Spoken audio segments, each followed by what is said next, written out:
لك ذكرك ورفعنا لك ذكرك إن الله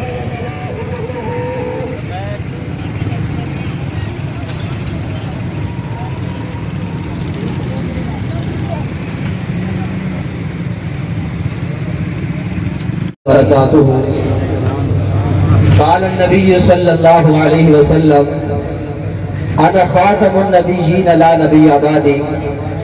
عزیز بھائیو، دریا خان کے غیور مسلمانوں، آپ کے جذبات کو سلام پیش کرنے کے بعد منتظمین جلسہ کو میں خراج تحسین پیش کرتا ہوں. حضرات عزیز محترم، پیارے پیغمبر جناب محمد رسول اللہ صلی اللہ علیہ وسلم کا وصال سن 11 ہجری کے آغاز میں ہوتا ہے. سن 12 ہجری سے لے کر سن 13 ہجری کا درمیانہ 360 دن کا یہ دورانیہ، جس میں اتنے فتنے جنم لیتے ہیں. 360 دن کے اندر خلیفہ بلا فصل حضرت صدیق اکبر رضی اللہ تعالیٰ عنہ نے 360 دن کے اندر مدینہ الرسول صلی اللہ علیہ وسلم سے 11 لشکر نکالے. دریا خان کے غیور مسلمانوں، یہ 12-13 لشکر کس چیز کی سے گودی کے لیے نکلے؟ مدعیان نبوت، جن بدبختی نے اللہ کے نبی کے جانے کے بعد اپنے آپ کو امت کو نبی باور کروانے کے لیے یہ نجائز غلط عقائد لوگوں میں بھرنے کی ضرورت کی.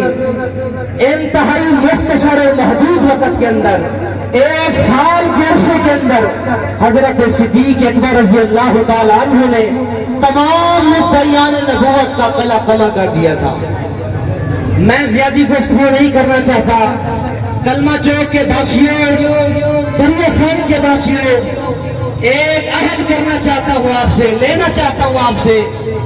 اے نیلی چھت والے خدا، آج کا سورج غروب نہ ہے.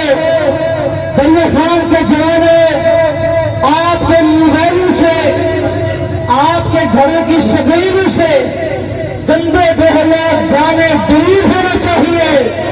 عزم کرتے ہیں میرے ساتھ، آج کا سورج غروب نہ ہو پائے. آپ کے موبائلوں سے انڈیا کا گندا مواد دلیل پہلے ہو جانا چاہیے. السلام علیکم.